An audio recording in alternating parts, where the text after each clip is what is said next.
go ahead and get started in talking about this program I'm really excited about. Several folks, many of you are probably aware that we are restarting thanks to Regina Kreiser and all the hard work that she has done, and Scott Walters, who is currently teaching at the Avery Mitchell Correctional Institution. And we're currently restarting our long deferred program teaching in higher ed classes inside carceral facilities in North Carolina. We've got a bunch of us, Regina and I are heading up a faculty learning community on this matter that's involving 10 other faculty who are currently looking at best practices and in teaching on the inside and in trauma-informed pedagogy more generally. And we're hoping to begin piloting courses in the spring. I'm getting ahead of myself a little bit, but this is just sort of providing context for this program. This program has its genesis in other activities related to the work we've been doing with the Buncombe County Reentry Council and other community partners, and in the visit that Michelle Alexander had to our campus back in January. So there's a lot going on with regards to UNCA's connection to the population of our fellow citizens inside correctional institutions. So this program, the title for which came to me because I needed to fill a line on a grant proposal. I wanted something clever, something catchy, but it really does encapsulate the basic idea, which is to just bring people together. Writing together, reading together, and just talking about issues from various perspectives. And exactly which people I hope to bring together with this, I'll talk about a little more as I get into my presentation. I've only got about 15 minutes or so of actual content, and then I hope to just have a conversation with you all about what roles you all could play, what roles other people on our campus could play as this initiative takes off and as we get into the nitty-gritty work. So larger context here, many of you are familiar with this phenomenon of higher education offerings inside in a prison setting. There was, for many years, there was a growth in this. There was a lot of support through Pell Grants and other federal initiatives to support higher ed programs in prison.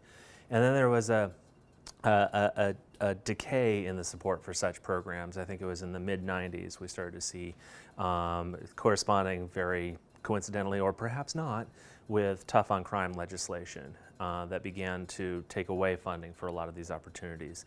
So there's been some ebb and flow in this, but there's been, for many years, some measure of support for teaching inside prisons. And one of the reasons is, as I say here, an acknowledgement that recidivism is highly impacted by higher education and educational offerings in general in prison.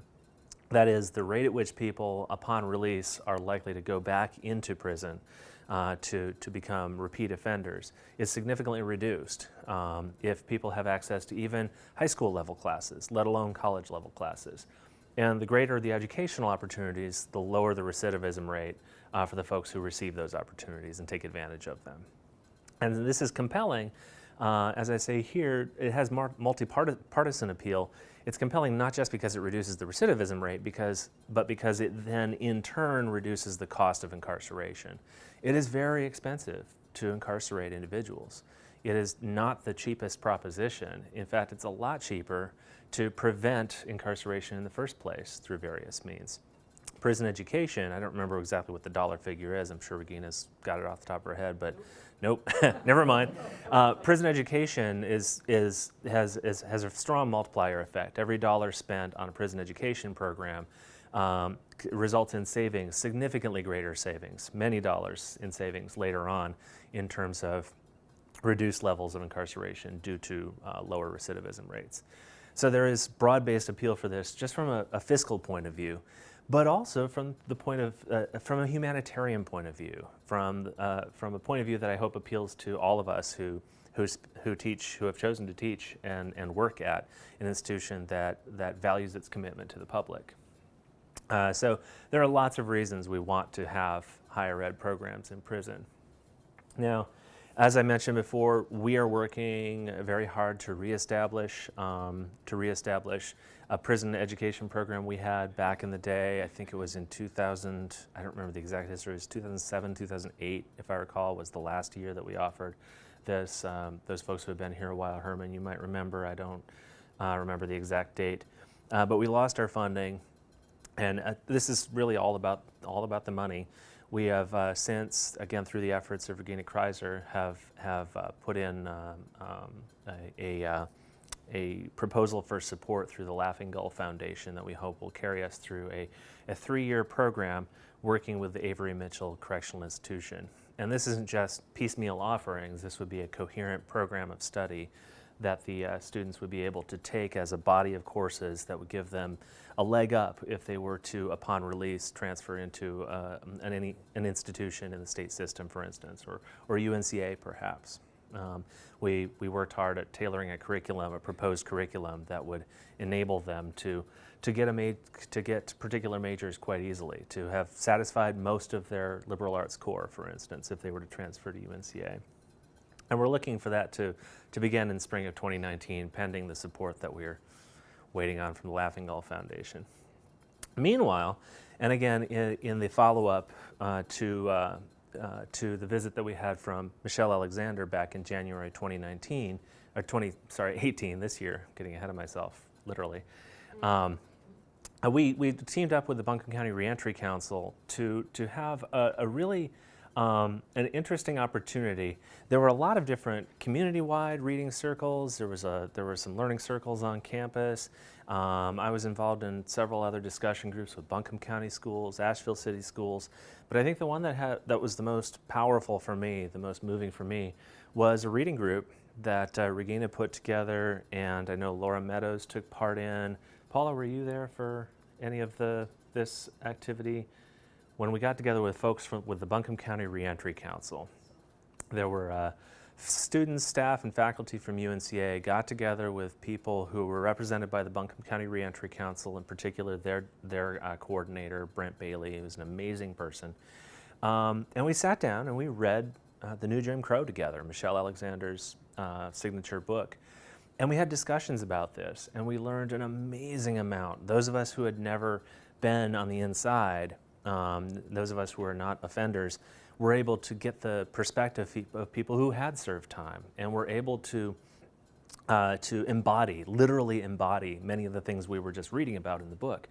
At the same time, some of the folks who had been caught up in the prison industrial complex were able to take their experience and broaden it, because the book gave them a chance to see the bigger picture. What system exactly had they been caught up in? So all of us, with these various perspectives we brought to the table, learned a great deal from each other in these discussions that we had, meeting, I think it was 4 times over the course of, was it December and January? So back in the fall of 2017. So it was a really meaningful experience for all of us, and I decided to try to capitalize on this to come back together later on in the following spring, to take some time and gather as many people who had been a part of that reading group as could come, and sit down together one more time, have another conversation. We ended up meeting at Catawba Brewing downtown in the South Slope. A handful of us. There was Regina Kreiser and I, and Brent Bailey, and Luke Broderick, I believe his name is, from the Buncombe County Reentry Council, and Rob Parsons, who represents the Blue Ridge District of the United Methodist Church, with whom we had partnered on a couple of other initiatives related to Michelle Alexander's visit. We all sat down and we just talked about what it was like. So it was almost like a meta conversation. It was a conversation on the earlier conversations we had had. And other folks, Laura Meadows was unable to make it, so she chimed in later on with her views on that conversation. A couple of the other folks who had been incarcerated gave us their perspectives from afar. And once we had all this information, all these ideas, I took this together and I sort of curated it and created an exhibit, if you will, of all of our perspectives. A curated conversation, and submitted it as a manuscript to the journal called Public, a Journal of Imagining America. And they were really happy with it. They were excited by it. And my understanding is that it has been accepted with no further revisions. It is on its way to publication. I'm not sure when the journal, this particular issue, is coming out. But I'm really proud of this piece because it brought together so many voices. And it really reflected those multiple perspectives that came to the fore in the earlier conversations we had had. So if you do something and you had a lot of fun and you grew from it, you want to do it again. And so what the idea moving forward from this for me was, how would we replicate this? How would we do this again, maybe even on a broader scale, bringing folks not just in the Buncombe County Reentry Council, but maybe all of the other reentry councils. There are 14, I believe, local reentry councils statewide. Not every county is represented. Some reentry councils represent multiple counties, but there are 14 similar organizations statewide that do the same work that the Reentry Council does.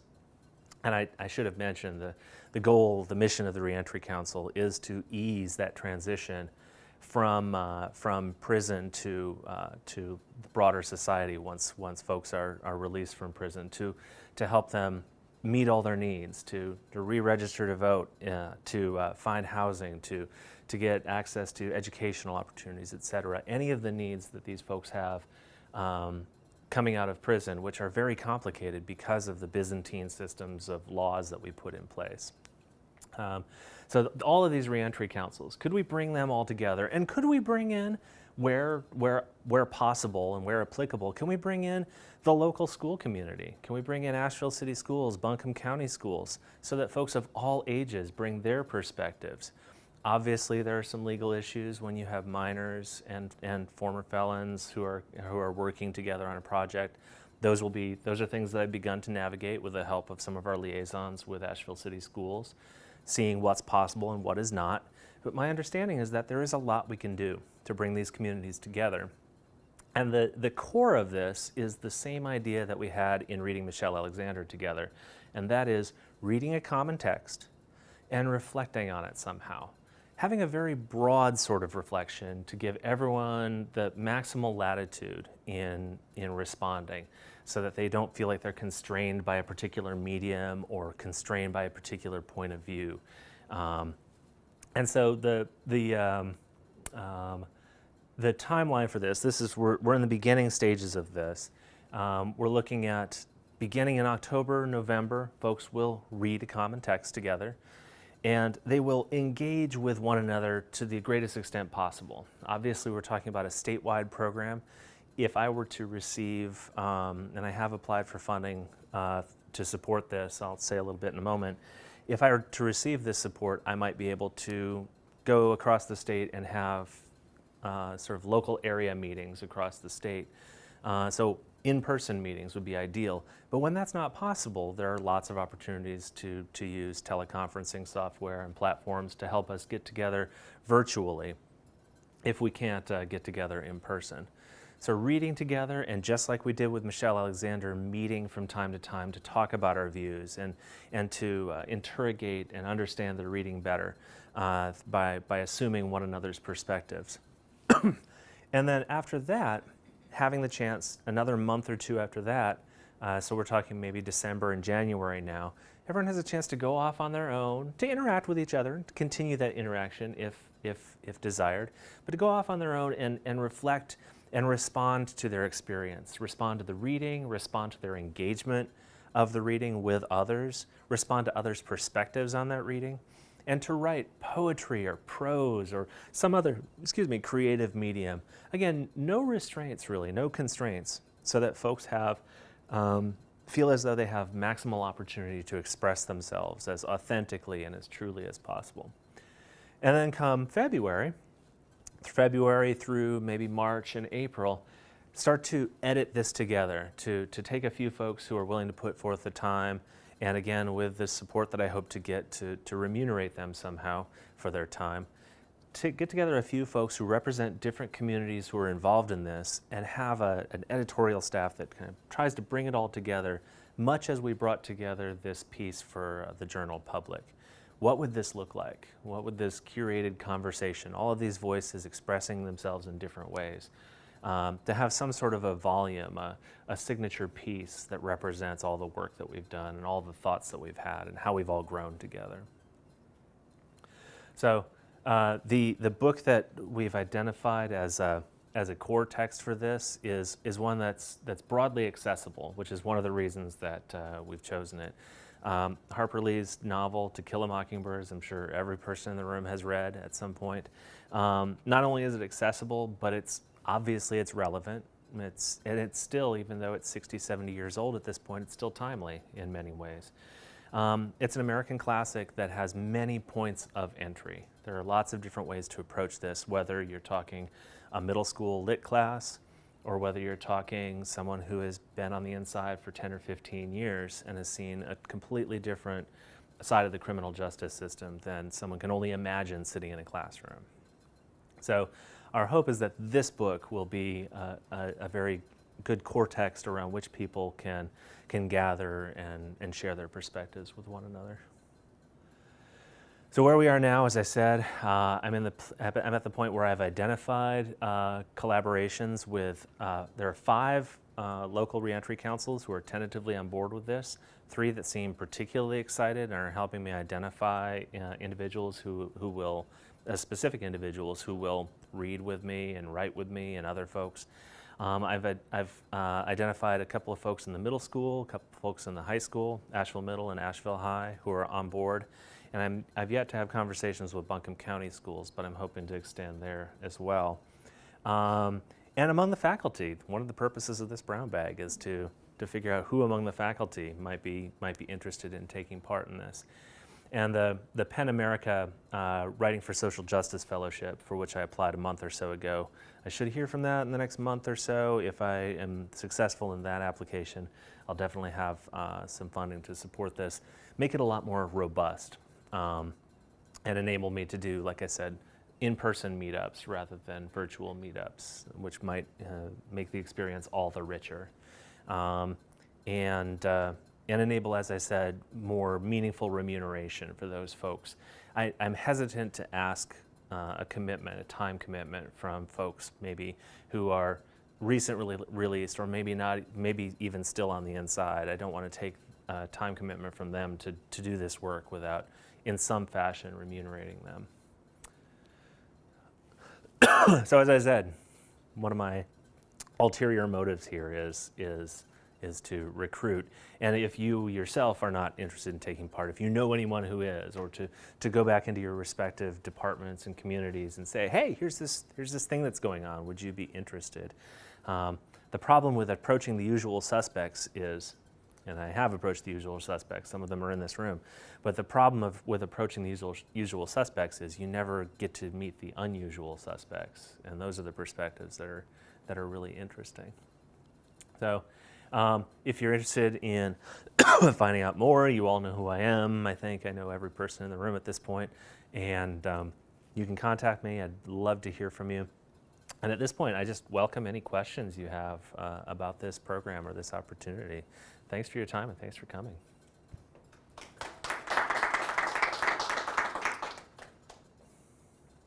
If anybody's interested, I have the numbers now. So on average, to incarcerate a person, it costs on average $32,000 a year, which for this amount of money we could offer nearly 4 credits, which is $250 individual. Is that the North Carolina average or the that's across, like, if they do an US? average across this, the US, for the states, like, that's the average thing. Yeah. Big savings. That's kind of half our yearly budget for the program. Yeah. The curated volume you were talking about, would that be like an electronic resource or trying to get it published somewhere? Like what kind of press would you look? I'm just curious. As broadly as possible. There are a couple of presses that specialize in producing material crafted by or about or with prison writers. I'm involved in the Conference on Community Writing, a population of whom focuses specifically on prison writing. And I'm in touch with a number of folks in that community about where this might be publishable. So there are definitely opportunities. Yeah. That's an issue, I mean, with the numbers that you said, which were like, put in $1 and you get back a bunch, which is concrete enough for me. Sure. This is like a no-brainer, it seems to me, and so yay, kudos. But at the same time, I have a certain sense of impatience, like, all right, let's change this system. Right. So, as part of this, like, what's the vision for how, I mean, this is definitely worthwhile, but what's the vision for moving forward in a way that begins to change things? And I think I have no illusions that this project specifically is going to be the project that breaks apart the prison industrial complex. But I see it as a piece of all of the other things that we're doing, with the restarting teaching classes, with a coherent and cohesive program in place, as a part of the work of the Buncombe County Reentry Council in whatever way we can support them.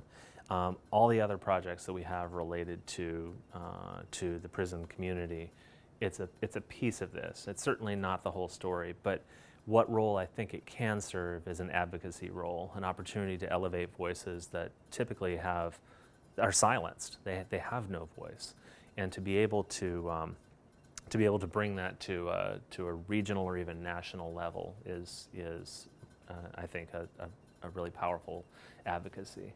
I don't know if any of you were able to attend shortly after. It was supposed to be the night before Michelle Alexander's visit, but we rescheduled on account of the weather. If you recall, we had some snow. There was a performance, dramatic reading called On the Row. It was a dramatic reading of the writing done by death row inmates in Arkansas Supermax facility. It was put together by Kathy McGregor and David Jolliffe, a couple of writers from the University of Arkansas. They took the work that these death row inmates had crafted over the course of 6 months or so, and gave it to a playwright, a professional playwright, who was able to dramatize it and create a reading, a spoken word piece that would, or reader's theater, if you will, about an hour and a half long piece, absolutely powerful. And I first saw it performed at the Conference on Community Writing that I was just mentioning in Boulder, Colorado, and cornered David Jolliffe right afterward, and I said, "Can you, by any chance, bring this to Asheville?" And he said, "How much money you got? Here's what it would cost." And so we figured out it was very low budget. We were able to do it quite cheaply. Brought him. We cast local actors. We got local actors to play the roles of the various folks who were on death row. And packed house. It was a packed house at the Wesley Grant Center on Livingston Avenue, if anyone knows where that is. But that was an example too of, again, elevating voices that are never heard. Not only are they soft voices, they're non-existent voices.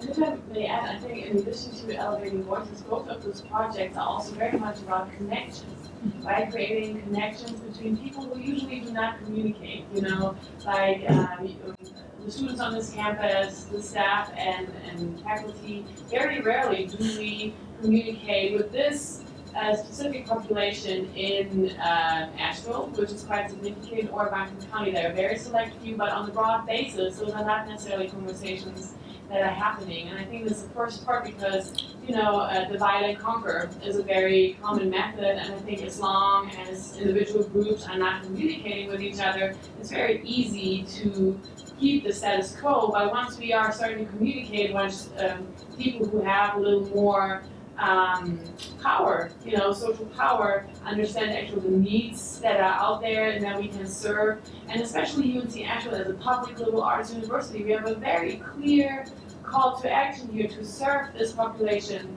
a lot better, not only on the inside but also on the outside. And so there are conversations happening that cause some, small change, but that create agency and necessity to act in certain ways. And from my perspective, I wish there was this one big move that we could do to, reform the system and all that. But when it comes, I think, to the prison, the reform of the prison industrial complex, I think it's a very slow, long-term oriented work that you have to do from the inside. Because it's a lot about education and information. So, and not just education of our former or future students that we will have. that we, will be able to bring into the UNC actual mindset in ways. It's not just this education, but being in there, we can educate stakeholders on the inside in the Department of Public Safety about the value of education, about ways, once we're on the inside, we're going to be privy to how things are run there. We're going to learn a lot more about this specific facility. And since we are, have the ability to leave, then we have a responsibility to make a decision on how to act on the information we get. So I think it's really, really crucial for us to be on the inside, and it's going to take a long time. But as UNC Asheville, to build this relationship with Avery Mitchell, with the students at Avery Mitchell, with the administration, with the Department of Public Safety, is really going to put us in a position where we're going to be part of conversations that are happening on a local and regional and national level about where prisons are supposed to be going. And we're not anywhere close for them to go away. But, we will be part of a conversation on how to improve them in any way possible, and how to avoid or get out of the system. The recidivism is so heavy for a lot of people that they just cannot escape the cycle. Once you're in, you just cannot get out of the cycle. And working with the Reentry Council, who really make sure to cover a lot of bases: employment, housing, food, transport, and so I think we're going to be part of a system where a lot of people things are already in place, and we play a really, really important role that we need to be more cognizant of. My soapbox. Can I say one thing from our reading group that I can remember? Sure, It's like absolutely. you talk about the prison industrial complex, and it seems so complicated and pervasive, and you just kind of throw your hands up and you can't possibly fix it. I remember someone was talking about you have to fight on so many different fronts. So you have people fighting for education, people fighting legal battles, people fighting advocacy battles, and it takes the work of everybody doing their small part to even imagine that something could change. Yeah, no one of us, no matter what our stature, is able to, even folks who have a national stage and a national soapbox, alone cannot fix the system. So many different It's- areas yeah. that needs to be done. And that's the beautiful thing about the folks who are doing the work at the Reentry Council. I have nothing but admiration for these folks who are doing the day-to-day work of helping people recently out who may have been released yesterday find a job, somewhere to lay their head that night, somewhere to get food the next day, someone who can drive them to a job if they even have a job.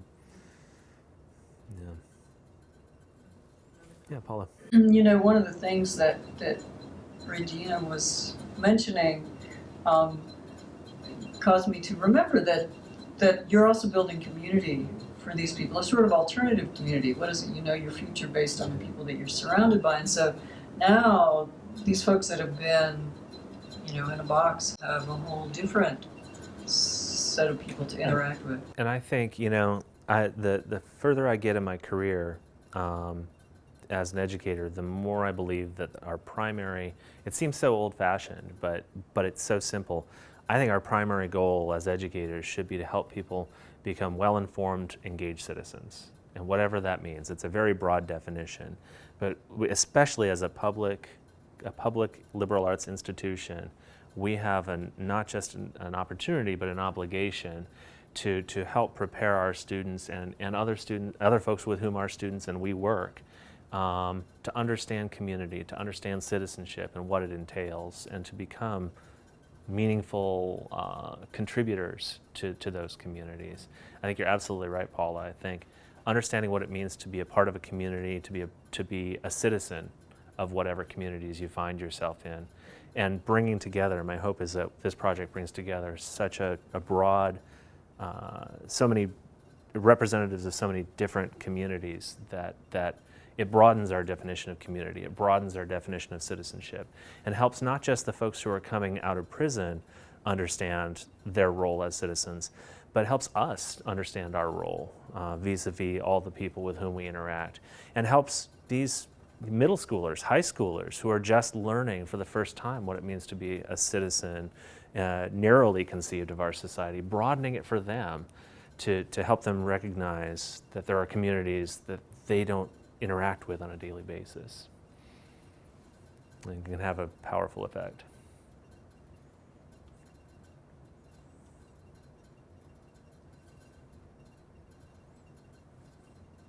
I always tell my students that the two practical skills that one can cultivate to be a good teacher are the ability to sit quietly for protracted periods of silence without any discomfort,